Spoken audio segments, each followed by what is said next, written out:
ගන්න. හැමතුමා දේශපාලන කාරණාවක් ගැන ඔබතුමාගෙන් අහන්න ලෑස්ති වෙන්නේ. මේ දැන් අදත් මේ විපක්ෂයේ දේශපාලන මාධ්‍ය හමු කිහිපයකදීම කියනවා ඒගොල්ලන්ට පුළුවන් කියලා තව සුළු කාලයකින් ආණ්ඩුව පෙරලන්න.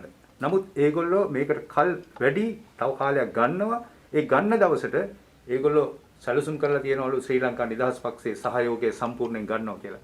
ඔබතුමන්ලා එහෙම සහයෝගයක් දෙන්න බලාපොරොත්තු වෙමින් ඉන්නවද? ඔබතුමන්ලාත් ඒක සාකච්ඡා කරලා තියෙනවද? කොහොමද ඒක? නෑ මෙහෙමයිද විපක්ෂයක් වුණාම මේ වෙලාවකම විපක්ෂයේ ඉන්න ආධාරකරුවන්ට හීනයක් දෙන්න ඕන.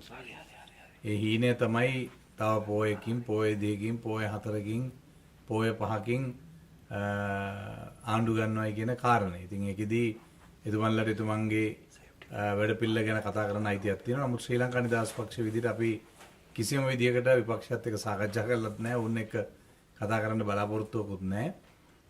අපි අපේ ගමන් මාර්ගය කියන්නේ ශ්‍රී ලංකා නිදහස් පක්ෂයේ විදිහට අනන්‍යව යන ගමනක්. අපේ පක්ෂය ශක්තිමත් කිරීමේ ක්‍රියාවලිය අපි ඒ අනුව දිස්ත්‍රික්කෙන් දිස්ත්‍රික්කයට ගමන් කිරීමේ ක්‍රියාවලිය ආරම්භ කළා. ඒ අනුව අද අපි ගාල්ල දිස්ත්‍රික්කෙන් ආරම්භ කරා අපේ පක්ෂ සභාපතිතුමත් එක්ක මුළු දිස්ත්‍රික් ගාල්ල දිස්ත්‍රික්කෙම පරිසංවිධානය කිරීම වැඩපිළිවෙල.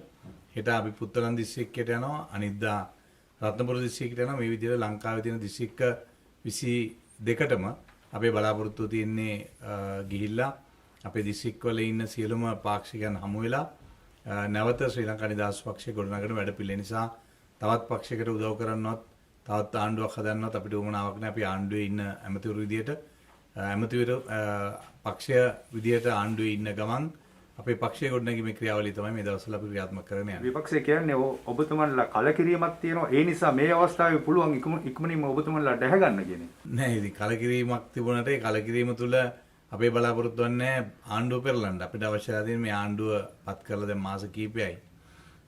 අතිගෞරව ජනාධිපතිතුමා විශාල හිරවිල්ලක ඉන්නේ. අපි දන්නවා රජයක් විදිහට අපි විශාල හිරවීමක ඉන්නවා මේ කොවිඩ් අර්බුදයත් එක්ක. මොකද සංචාරක ව්‍යාපාරයෙන් එන්න තිබුණ ඩොලර් බිලියන 5ක් විතර මුදලක් අපිට ආවේ නැහැ මේ අවුරුද්දේ.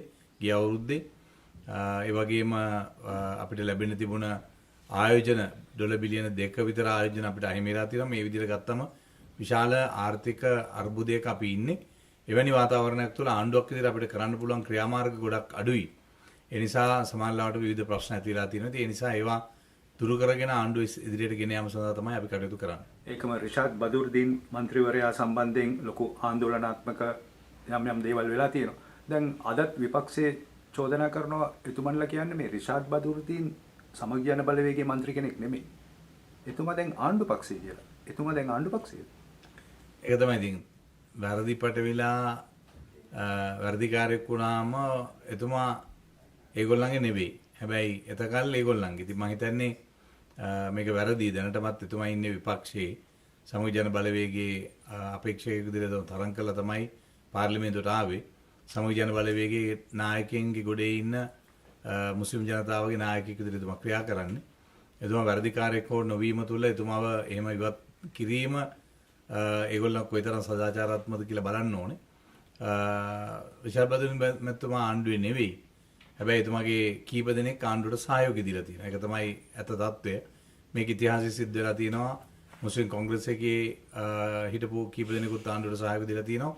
එහෙනම් රවුෆගේ මැතිතුමත් ආණ්ඩුවේ වෙන්න ඕනේ. නමුත් එහෙම තත්ත්වයක් නෙවෙයි තියෙන්නේ. ඒ පක්ෂය ඇතුලේ අභ්‍යන්තර අරගලයක් අර්බුදයක් ඇති වෙලා තියෙනවා. ඒ නිසා ඒ ඉන්න කීප දෙනෙක් ආණ්ඩුවට සහයෝගය දීලා තියෙනවා. මේක තමයි ඇතිලා තියෙන තත්ත්වය.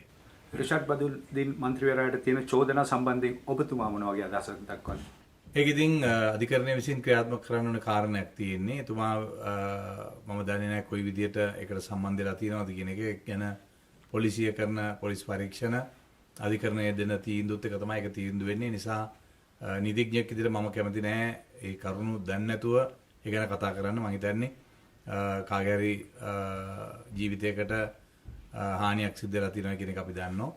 ඒක කරේ රිෂාඩ් බදුරින් මැතිතුමාද නැත්නම් වෙනත් කවුරුද කියන එක පොලිසිය විසින් ඔප්පු කළ යුතු කාරණයක්. ඒක අපිට කතා කරන්න පුළුවන් කාරණයක් නෙවෙයි. ඔය එකම ඔබතුමාගෙන් තවත් කාරණයක් අහන්න ඕනේ. මේ දැන් මේ දවස්වල අපි දන්න මුළු ලෝකෙම වගේ ලංකාවේ මේ කොරෝනා වසංගතය සම්බන්ධයෙන් ලොකු කතාවක් තියෙනවා. දැන් විපක්ෂය අදත් මම දැක්ක කියනවා එක තැනක මේ ශ්‍රී ලංකාවේ එන්නත් කරන්නේ සම්පූර්ණයෙන් අසාර්ථක වෙලා තියෙනවා. ශ්‍රී ලංකාවේ කොරෝනා පාලනය කරේ නැති නිසා තමයි මේ රටට මේ හානි වෙලා තියෙන්නේ කියලා. දැන් රජයේ පාර්ශවයෙන් කියනවා ඔබතුමන්ලත් කියනවා මේ එන්නත් කරන්නේ ලෝකේ දෙවනි රට බවට පත් වෙලා තියෙනවා කියලා. මේ සම්බන්ධයෙන් ඔබතුමාට මේ කොරෝනා තත්ත්වය ගැන මොකද හිතෙන්නේ? ඔව් ඇත්තටම කොරෝනා අපේ පළවෙනි මර්ධනය කිරීම අපි සාර්ථක වුණා. ඊළඟට දෙවන අවස්ථාවේ අපි යම් අසාර්ථකත්වයක් පෙන්눔 කරා. මොකද හේතුව ඒ ඊටාම ශීඝ්‍රයෙන් පැතිරලා ගිය යාමත් එක්ක. තුන්වෙනි වටයත් ඒ විදිහටම අපි විශාල අර්බුදයකට ලක් වුණා. අද වෙනකොට ලෝකේ රටවල් ස්ථාවරව කොහොමත් පාලනය කළා නැහැ. අද අරණ රට තව සති දෙකකින් ආපහු නැවත විවෘත කරලා ආපහු නැවත වහන්න සිද්ධ වෙලා තියෙනවා. අද දැන් තියෙන තත්ත්වය තමයි කොවිඩ් එන්නත් දෙකම ගත්තත් නැවතත් කොවිඩ් හැදෙන අනුතර ඇති වෙලා තියෙනවා. ඒ නිසා මම හිතන්නේ මේක අපිට තව අවුරුදු කීපයක් අපිට මුහුණ දෙන්න සිද්ධ වෙන කාරණයක්. ඒ නිසා මම හිතන්නේ එන්නත් කරන්නේ ගත්තොත් අද විශාල ප්‍රමාණයක් අපි එන්නත් කරගෙන යනවා දැන්. අපේ බලාපොරොත්තු තියෙන දෙවන එන්නතත් දෙවන මාත්‍රාවත් ඉවර කරගෙන කොහොම හරි ලබන නොවැම්බර් මාසය විතරනකොටවත් රට විවෘත කරන තැනකට සංචාරක ව්‍යාපාරය සඳහා ආරම්භ කරන්න. මම හිතන්නේ මේ අර්බුදයත් එක්ක අපිට සෑහෙන කාලයක් ජීවත් වෙන්න සිද්ධ වෙයි. ඒක තමයි යථාර්ථය. ඒ නිසා කොවිඩ් අපිට පුද්ගලිකව කතා කරලා විසඳන්න පුළුවන් කාරණයක් නෙවෙයි. ලෝකේ හැම රටකම මේ අර්බුදය තියෙනවා. හැම රටකම පාලනයක් කරලා තියෙනවා. හැබැයි පාලනයක් කිරීමෙන් පස්සේ ආපහු නැවත රට විවෘත කිරීමේදී ආපහු නැවත රට වහන්න වෙන තත්ත්වයන් තියෙනවා. දැන් උදාහරණයක් ගත්තොත් බ්‍රිතාන්‍යය ගත්තොත් ඊළඟට අනිකුත් යුරෝපියන් රටවල් ගත්තොත් ඒ වගේ විශේෂයෙන් ඕස්ට්‍රේලියාව වගේ රටවල් වහලා දාලා තිබිලා ආපහු නැවත විවෘත කරලා ආපහු නැවත වහන්න සිද්ධ වෙලා තියෙනවා. ඉතින් මේක අපිට මේ කොරෝනාවත් එක්ක තව අවුරුදු කීපයක් ජීවත් වෙන්නයි කියලා මම විශ්වාස කරන්නේ. ඒකයි ඇත්ත තත්ත්වය. මොකද මාත්‍රා 2 ලබලා දුන්නත් කොරෝනා රෝගේ වැළඳෙන තියෙන ඉඩකඩ වැඩි. ඉතින් ඒ නිසා මම හිතන්නේ අමාරු වෙන්නේ නැහැ. නමුත් යම් කිසි විදිහට වැළඳෙනවා කියන එක අපි කවුරුත් දන්නවා. ඒ නිසා මේක අපි සියලු දෙනාට මුහුණ දෙන්න සිද්ධ වෙන කාරණයක්. මේ අභියෝගයට අපි මුහුණ දිය යුතුයි. ඒක තමයි අපේ මූලික බලාපොරොත්තු. සංචාරක කර්මාන්තයේ ඔබතුමාට සම්බන්ධයි. ඔබතුමාගේ අමාත්‍යාංශයට ඒක ගැන පොඩ්ඩක් මතක් කරොත් මේ වෙලාවේ. ඔව් ඇත්තටම අපේ බලාපොරොත්තුව තිබෙන්නේ ඊටාම ඉක්මනින් සංචාරක ව්‍යාපාරය නැවත ආරම්භ කරන්න. මොකද ගිය අවුරුද්දේ අපිට 2020 සංචාරකයන් ඇවිල්ලා තියෙන්නේ 15000යි. එතකොට ඊට කලින් අවුරුද්දේ අපිට ඇත්තටම ලක්ෂ 20කට වැඩි ප්‍රමාණයක් ඇවිල්ලා තිබුණා. අත වශයෙන් මේක තමයි තියෙන අර්බුදය. මොකද සංචාරක ව්‍යාපාරය තුළ ඩොලර් බිලියන 5ක විතර ප්‍රමාණයක් අපිට අහිමි වුණා මේ පසුගිය අවුරුද්දේ. අත වශයෙන් මේකෙන් සිද්ධ වෙලා තියෙන්නේ සංචාරක ව්‍යාපාරය ආශ්‍රිතව තියෙන සම්පූර්ණ කර්මාන්තය කඩා වැටලා තියෙනවා. එක පැත්තකින් තැමිලි විකුණන අහිංසක පුද්ගලයන්ගෙන් ඉඳලා සංචාරකයන් රැගෙන ගිය බස් රථවල නැත්නම් වෑන් රථවල හිටපු ඒ අයිතිකරුවන්ගේ ඉඳලා සමහර ගෙවල් වල අපි දන්නවා දකුණු ලංකාවේ දකුණු කරේ සෑම ගෙදරකම අඩුම තරමේ නිවාසයත් එක්කම තව කාමරයක් දෙකක් වුන් සංචාරකයන් සඳහා වෙන් කරලා තිබුණා. මේ සියලු දෙනාම අද ඉන්නේ විශාල අර්බුදයක. ඉතින් මම හිතන්නේ අපේ බලාපොරොත්තු තියෙන නැවතය පණ ගන්න.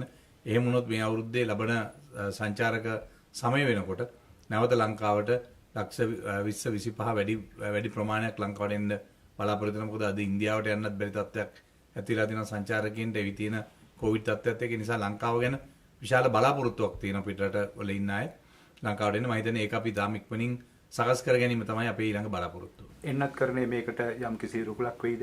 පැහැදිලිව දැන් ඒකයි අපි කල්පනා කරේ සැප්තැම්බර් මාසයේ විතර වෙනකොටවත් සම්පූර්ණයෙන්ම මාත්‍රා 2ම ලබා දෙන්න පුළුවන් නම් මිලියන 13ක විතර ප්‍රමාණයක් අපේ ඉන්නවා එන්නත් කරන්නේ කළ යුතු අය. ඒ ලබා ගන්න පුළුවන් නම් මම හිතන්නේ නැවත අපිට සංචාරක ව්‍යාපාරය පටන් ගන්න පුළුවන්. ඒ වගේම ලංකාවේ ක්‍රිකට් ක්‍රීඩාවත් එක්කත් අනිකුත් ක්‍රීඩාවන් එක්කත් විශාල පිරිසක් ලංකාවට ඉන්නවා. මේ අයත් අපිට ගෙන්න ගන්න පුළුවන් වෙනවා මේ ක්‍රියාදාමය තුළ. මම හිතන්නේ අපේ බලාපොරොත්තු තියෙන්නේ සැප්තැම්බර් මාසයේ අග විතරනකොට මෙය සම්පූර්ණයෙන් ලංකාවේ එන්නත් කරන්නේ අවසන් කරන්න. දේශපාලන වශයෙන් ඔබතුමා පරිණත පුද්ගලෙක් අපි දන්නවා. ඒ වගේම දයසිරි ජයසේකර අමාත්‍යතුමා කියන්නේ ඇත්තම මේ මානුෂීය පැත්ත ගැන වුණත් බොහොම උපේක්ෂාවෙන් බලන කෙනෙක්. අපිට පණිවිඩයක් ඕනේ. රට වෙනස් වෙන්න ඕනේ. මේ බාල වයස්කාර දරුවන් දැරියන් මෙහෙකාර සේවයේ යෙදවීම සහ මේක සමාජීය ප්‍රශ්නයක්. මේක සමාජයේ ආර්ථික ප්‍රශ්නයක් වෙන්න පුළුවන්. දැනටමත් මෙහෙකාර සේවයේ යෙදිලා කවුරු හරි තියාගෙන ඉන්නවා නම් බොහොම ධනවතුන් වෙන්න පුළුවන්, දේශපාලන නායකයෙක් වෙන්න පුළුවන්. කවුරු හෝ වේවා ඔබතුමාට ඒ අයට දෙන්න දින පණිවිඩය කුමක්ද? ඇතරම් බාලවයස්කාර දරුවන් සේවයේ යෙදවීම සම්පූර්ණයෙන් ලෝකයේ මානව අයිතිවාසිකම් සම්බන්ධව ගත්තොත් ඉතාම නරක තත්ත්වයක් තියෙන. අපි පහුගිය කාලවකවානුවේ LTT සංවිධානය විසින් බාලවයස්කාර දරුවන් යුද්ධයට පාවිච්චි කිරීම ගැන විශාල ආందోලනයක් ලංකාව තුලත් පිටරට තුලත් ඇති වුණා. මේ යුද්ධය වගේම තමයි බාලවයස්කාර දරුවන් ඒ දැරියන් මේ කාර්ය සේවයේ යෙදවීම. මොකද අපි දන්නවා අවුරුදු 16ට වැඩි අය තමයි සාමාන්‍යයෙන් සේවය කරන්න පාවිච්චි කරන්න පුළුවන් වෙන්නේ, නැත්නම් සේවයට පාවිච්චි කරන්න පුළුවන් වෙන්නේ. යම් කිසි රැකියාවකට සම්බන්ධ කරගන්න පුළුවන් වෙන්නේ. අවුරුදු 18 පෙන්නන් පස්සම ඔවුන්ගේ ඊළඟ යෞවනය ආරම්භ වෙන්නේ. ඉතින් මම හිතන්නේ මේ අවුරුදු 16ටත් අඩු දරුවන්, කුඩා දරුවන් ගෙනල්ලා තමන්ගේ ගෙවල් වල වැඩට දාගන්නවා කියන්නේ මම හිතන්නේ ඒක ජාතික අපරාධයක් විදිහට අපි සලකන්නේ. ඒ වගේම මානව හිමිකම් ඔවුන්ගේ උල්ලංඝනය කිරීමක් විදිහට අපි සලකන්නේ. හැබැයි දරිද්‍රතාවයෙන් පෙළෙන අපේ ආදරණීය රටවාසීන්ගේ විශාල පිරිසක් දරුවෝ නොදැනුවත්වම Taman දන්නේ නැතුව සමහරවිට තාත්තා වැඩ කරනවා, නැත්නම් අම්මා වැඩ කරනවා, ගෙදරක දුවත් වැඩ කරනවා. මේ වගේ බාලවයස්කාර දරුවන් සේවයේ යොදවා ගැනීම සහ යෙදවීමට අනුබල දීම සම්පූර්ණයෙන් නීති විරෝධී. අනිවාර්යයෙන්ම ඔවුන්ට විරුද්ධව නීතිමය වශයෙන් ක්‍රියාමාර්ග ගත යුතු තත්ත්වයක් තියෙන නිසා විශේෂයෙන්ම ශ්‍රී ලාංකික පවුල් වල හැම කෙනෙක්ගේම අපි ඉල්ලනවා කරුණාකරලා මේ පෞකාරකමට සම්බන්ධ වෙන්න එපා. මොකද මෙය රටට විශාල අපකීර්තියක් එක පැත්තකින්, දෙවනුව ඔබගේ පවුලේ දරුවනුත් මේ විදිහටම කල්පනා කරන්න. මේ දරුවනුත් තමන්ගේ දරුවනුත් මේ විදිහට කවුරු හරි සේවයේ යෙදුවොත් ඇති වෙන තත්ත්වය මොකද්ද කියලා මේ වහල්භාවය හා සමාන තත්ත්වයක් තමයි ඇති වෙලා තියෙන්නේ. නිසා මම හිතන්නේ මේක අපි තාම දැඩි ලෙස කල්පනා කළ යුතු කාරණයක්.